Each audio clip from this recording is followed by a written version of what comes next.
Yesterday, finally, Patrick, who I went to grade school with, I saw him for the first time, I think, in over 40 years. He went to see the Met game, could have went to the Devils game, picked the Met game, and we met at a place called the Junction Bar on 39th and Lex, which I don't go to bars. And we met, hung out for a couple hours. We made plans to go see the Pats-Jets game at MetLife this coming season, so we'll see if that happens. He listens to all my podcasts. He said he's caught up. Well, he didn't. Yeah, he was going to listen to yesterday's. And, I wanted to give him a shout-out. It was great hanging out. Put a thing on Facebook. A lot of people we went to grade school, high school, junior high with. Well, I really don't remember him in junior. I guess we were junior high together. I don't remember. I remember grade school. I said I'd give a shout-out. He's a Jet fan, a Met fan. He called him Tommy Cheater. That's Tom Brady. Called him Tommy Cheater. Tommy Cheater. Lived in Missouri for a bit, went to a lot of KC games. He said their stadium's great. He said the same guy who built Giant Stadium built KC Stadium, but to me, KC Stadium looked nicer. Well, actually, Giant Stadium, the old Giant Stadium, was good. It was a nice stadium. I mean, it was big. I mean, if you sat up top, it felt like you were 8,000 miles away. But, yeah, pretty good stadium. Yeah, I don't like the new one. It looks like a prison. And I said to give him a shout-out at the top of the show today. I mean, we got a little Biff Bam Boom right here. You know, remember the 70s in NASCAR? Guys used to fight each other all the time. We had a little bit of an altercation yesterday. Punches thrown. And, you know, there's some bad boys in NASCAR. Maybe I need to start watching because Ross Chastain and Noah Gragson had a brief fight on pit row, Sunday's Cup Series race at Kansas Speedway. Chastain has been the most controversial figure last couple seasons due to his frequent run-ins and contact with other drivers. After getting run into a wall by Chastain with roughly 60 laps to go, Gragson decided he had enough, got out of his car after the race, walked down the pit, confronted Chastain. They had a conversation, then Gragson grabbed Chastain for a few seconds before Chastain threw a punch. A guy got in the middle of them. They were immediately separated by NASCAR security officials. Chastain ended up finishing fifth, while Gragson struggling through a rookie season where he was 5 laps down, finished 29th.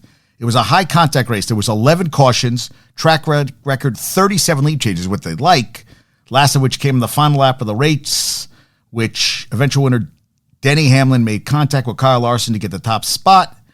With NASCAR's next-gen cars performing at its best on circuits similar to Kansas and creating physical racing, which is what they want, we might see more anger in coming weeks at places like Darlington Raceway and Charlotte Motor Speedway. But how about that? The punt got it. He made contact on Gragson. Chastain did. I wonder if he's related to Jessica Chastain. She's in the Doll's House right now on Broadway. She's the Academy Award winner. But I don't think so. I don't think that's her. They're related at all. But Ross and Gragson got into a little punch. And, hey, they actually got punches in. You know, basketball players, they never connect. Baseball players sometimes connect. But he connected.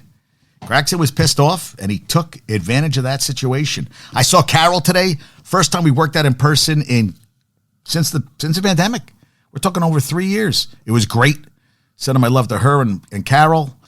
It was good to see her. We got a workout. We went light, but we did the workout.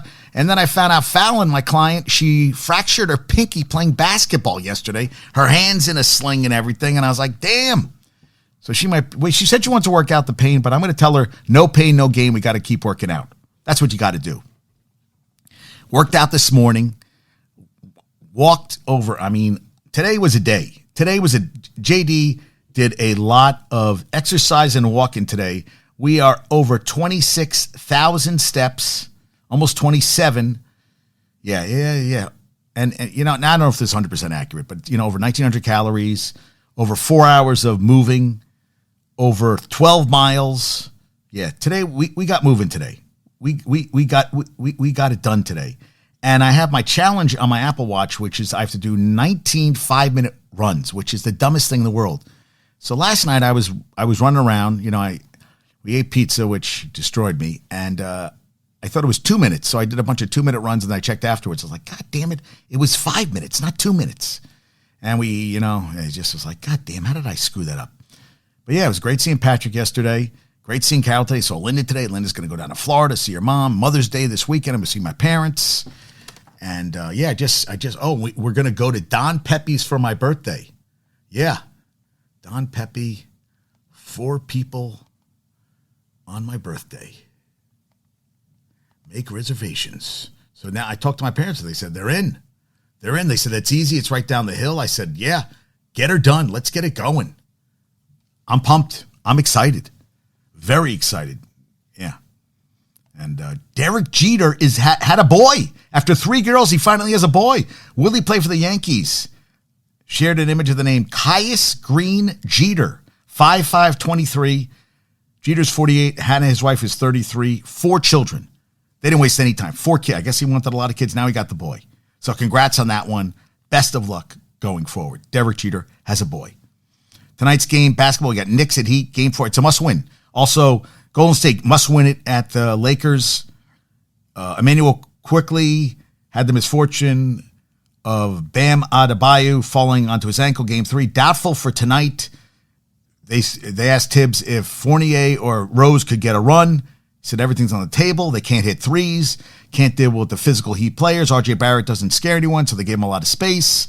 And Randall, if he gets out of rhythm, it's all over. And I said, is RJ Barrett more like is he more like a backup singer where he's getting paid, money? Like Harrison, I remember Harrison Barnes when he came, he got the big contract and he was playing for Golden State, got traded and everything. And was more of, I thought more of a back. I think RJ Barrett is getting paid starter, all-star money, but he's always going to be a backup. I just don't see him dominating. Like if they need him to dominate a game, it's too infrequent for it to happen. I look at him as more of a backup, like a Jordan Poole, where, he's more of a backup again. He started for a while, but it really, it didn't take. And I'm thinking more RJ Barrett's not the guy that you need to have a big game every once in a while. But when push comes to shove, he's not that guy. And they're obviously not afraid of his shooting. I mean, he has a terrible shooting. His shooting form always